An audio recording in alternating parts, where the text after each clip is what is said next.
गावात एका ठिकाणी महाराज मी कार्यक्रमाला गेलो. जागरचा आणि काल्याचा कार्यक्रम होता. ध्यान देऊ नाही का? जागरचा कार्यक्रम झाला, काल्याचा कार्यक्रम दुसऱ्या दिवशी होता. दोन बाबा म्हणाले चला महाराज आमच्या सोबत झोपायला. म्हटलं मी घरी नाही जात. म्हणे मग मंडपात चला. म्हटलं मंडपात चला भाऊ. गेलो मंडपात. एकीकडून एक म्हातारा दुसरीकडून दुसरा म्हातारा. मी झोपलो मध्ये. मी आपला असा हडकुळा हडकुळा आधीशिवाय घाबरतो मी. हा तुम्ही फायदा नका उठून घेऊ. मी झोपलो मध्ये. एक बाबा म्हणतात महाराज घाबरू बिघडू नका बघा. मी म्हटलं गाव बाबा शनी अमावस्या.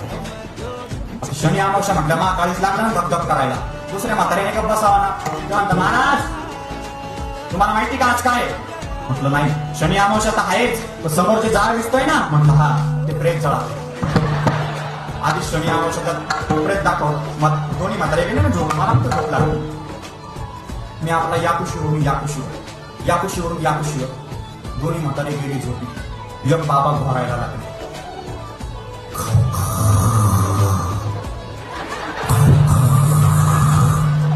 म्हणजे खाऊ का? आता दुसऱ्याने गप्प बसावा ना.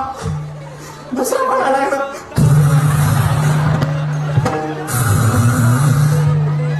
एक म्हणतो म्हणजे खा. माझी काय साधी अहो माझी सारी गोंधळी झाली.